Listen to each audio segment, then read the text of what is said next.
Good afternoon. I got my little carnivore here with me, and we thought we would sit outside on this beautiful day and do a little Carnivore Kids episode and get the perspective of a young carnivore. So what's your name and how old are you? Zoe, and I'm 10. Zoe, and you're 10. So how do you eat? I eat meat mostly, but sometimes I eat some fruit and veggies, but we mostly eat meat. Okay. And how long have you been eating mostly just meat?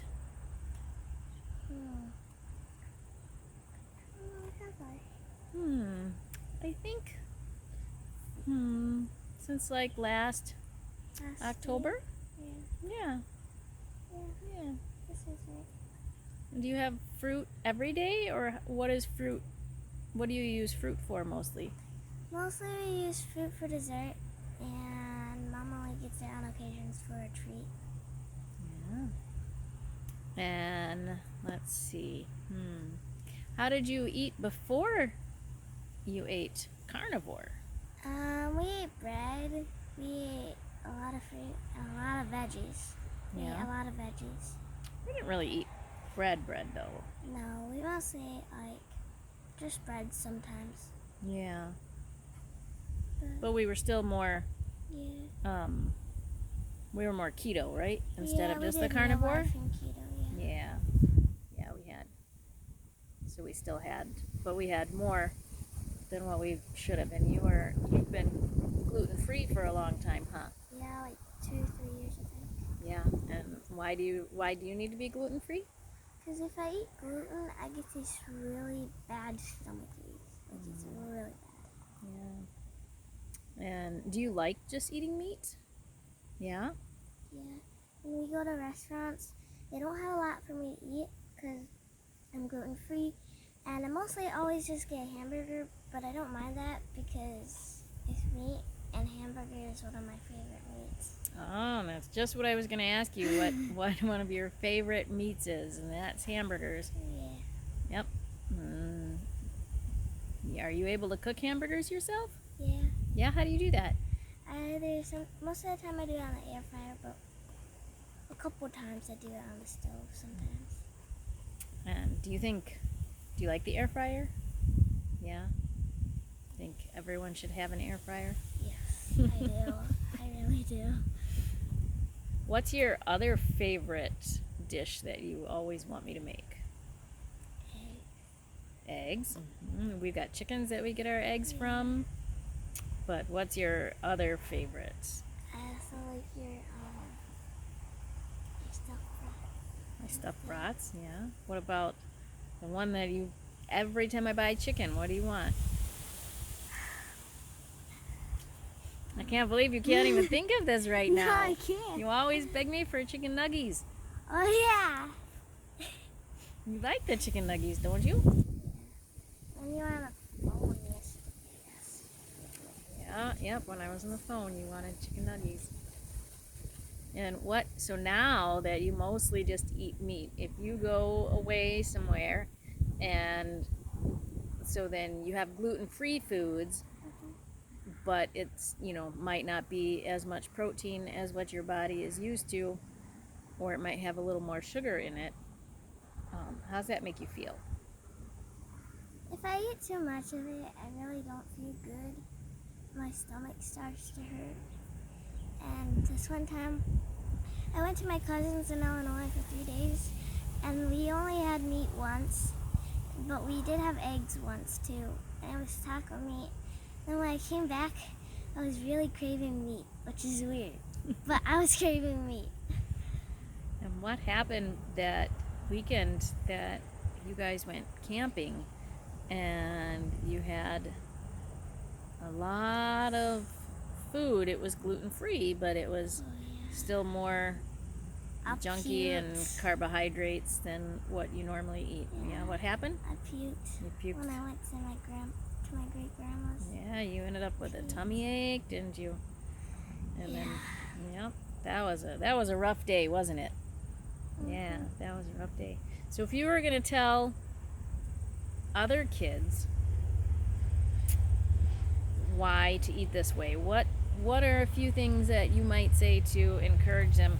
Like, because if you go somewhere with friends or at group places, um, is it hard? Do you feel weird just to eat the meat and not take like a bun for your hamburger, or Yeah. not take the? It's a little bit hard sometimes because when you see a bunch of other people eating around you, all that type of food and stuff, it's a little bit hard, but sometimes you just gotta have self-control and know what's best for you, because if you eat food like that, you can end up really bad. Yeah, that's a good point. What are some things that might help kids not feel so weird going like to a party or something? And you have experience with this, just even with having to be gluten free, um, but to be able to have foods so that you feel like you're still being part of the social setting, um, but yet not eating stuff that might make your tummy hurt. What are some things that might be helpful for kids? Do you think maybe like making some desserts or treats that they could take that are mostly protein and Yeah, fat and because share it? when we went to girls' camp, you made um, gluten-free buns and healthy buns Yeah, and carnivore buns. Yep. and carnivore pancake waffles. Yep. And when we were at camp, we were eating waffles. I had some of the gluten-free waffles, but I also had some of Mom's waffles. And then when we had Sloppy Joe's, I also had some of your buns. Yeah. And instead of, so yeah. So It's sometimes just really, if you take along food that you want to eat, it's just, yeah, it's nice. yeah, and then you can share with others that might be curious, but you don't have to feel like you're left out, right? Yeah. Yeah, that's right.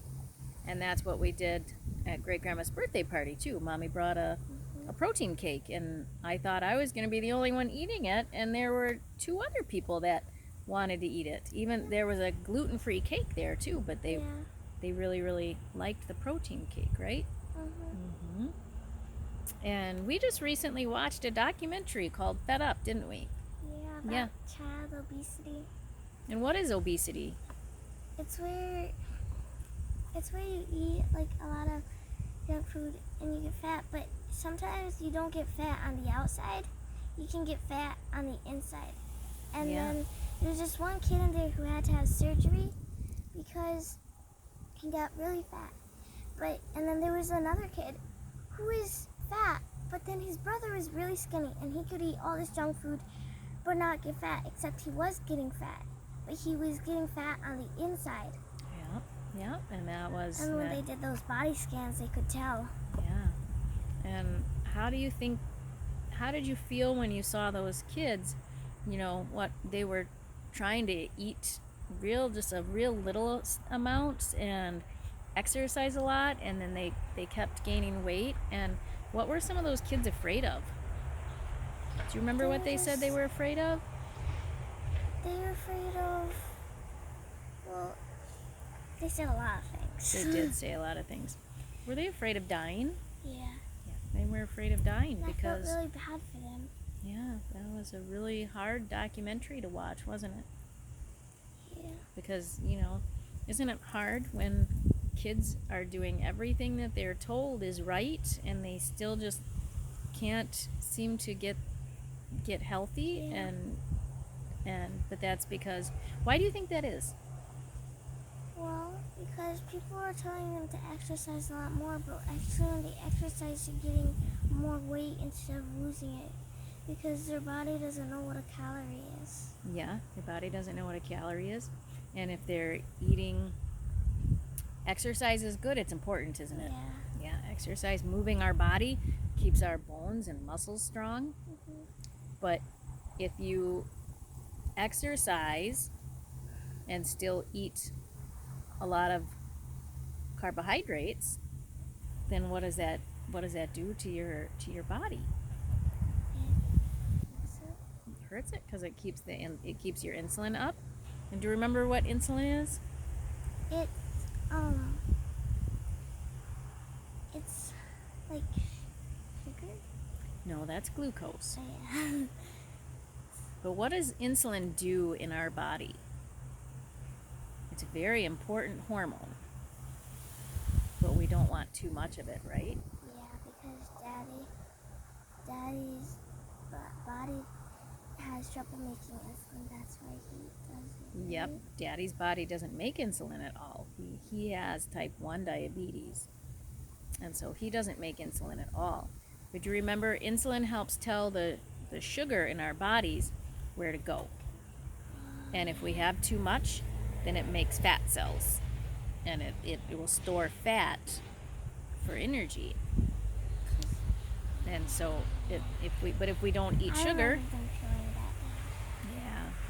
Do you remember from when we watched Fathead Kids? They would talk about that. Yeah. Yeah. And so if we don't eat sugar, or a lot of sugar anyway, then it makes it our insulin doesn't have to be as high, and it doesn't have to store as much, does it? Mm-mm. So do you know what the difference between bread and, say, a cookie is? Well, bread. When your body digests bread, it still makes it sugar. Yes, And when exactly. your body digests a cookie, it still makes it sugar. Yes. So So there's really no difference. exactly. There's really no difference. That's right. And when you're young and metabolically healthy, some fruit is okay, right? Mhm. Because you have fiber to help slow down the absorption. Do we ever want to drink fruit juice? No. No, that's pure sugar, isn't it? Yeah. So, but fruit for dessert on occasion, for people that don't have metabolic issues, or good young healthy children, right? Fruit is a good treat, isn't it? Yeah. And you don't have it all the time, so that's a good alternative to a cookie or cake, right? Yeah. Yeah. And what do you like to put on your fruit? Whipped cream. Whipped cream. Do we get whipped cream at the store? No, we make our own whipped cream. That's still good. We use monk fruit.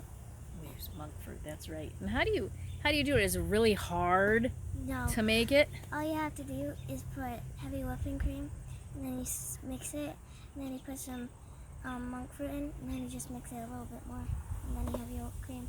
Do you mix it by hand? That sounds like a lot of work. No, we have an electric mixer. Oh, that's right, the electric mixer. mixer. Yeah. I should know that since I live here. Yeah. I just wanted to see if you knew that. When we were watching Fed Up, it showed on labels, it would show how much percentage of each ingredient it had. But the one thing that it didn't show was the sugar. Yep. And right after we were done watching that, I went to go check because we recently bought lemonade mix for my sister's graduation party. We usually don't buy that. We just have lemonade drink packets, which are healthier and stuff, and they don't have they're sweetened with stevia. yeah, Yes, yeah. and they don't have any sugar in them. And I went to go check, and it didn't say anything about the percentage of sugar, but it said the stuff about the other ingredients, and one of it was 47% and then 5%. So if you add those up, it makes about half of the ingredients, half of the percentage. Yeah. But there was just 3 ingredients, and the sugar was the last one. So you have to think. 3 on the nutrition Oh, yeah, on the label nutrition. itself. There was right. It showed Yeah, carbohydrates, and then there's and protein, which yeah. didn't have anything, and then I forget what else they had yeah. labeled there. That's right. But then there was sugar. Yep. And then the once- sugar if was you under the added up carbohydrates. The other 2 percentages and made half, and then you added up the sugar. That means that the sugar would have to be, all the sugar would have to be 1/2 of a lemonade mix. drinks, which is a lot of sugar. Yeah, so you're And they were basically like just drinking liquid sugar. And there were like a bunch of servings on it. So there was a lot of sugar in just one serving.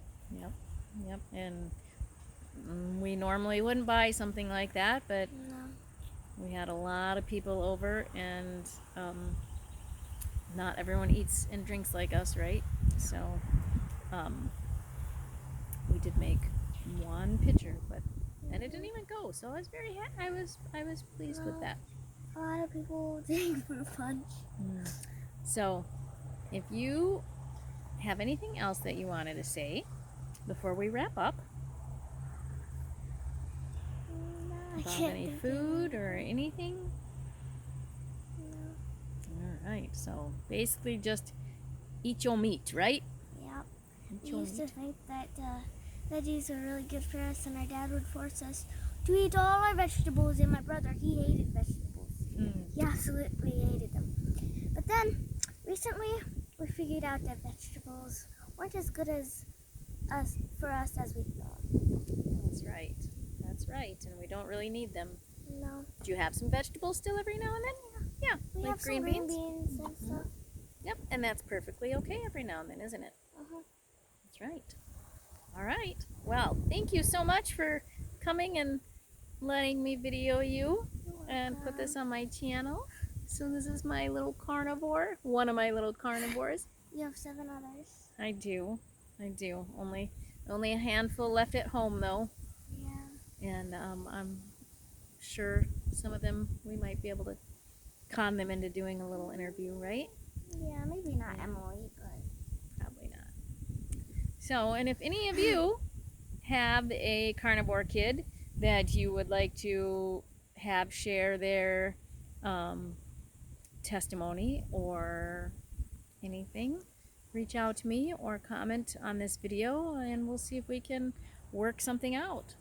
Otherwise, from our kitchen to yours and our home to yours, have a wonderful day.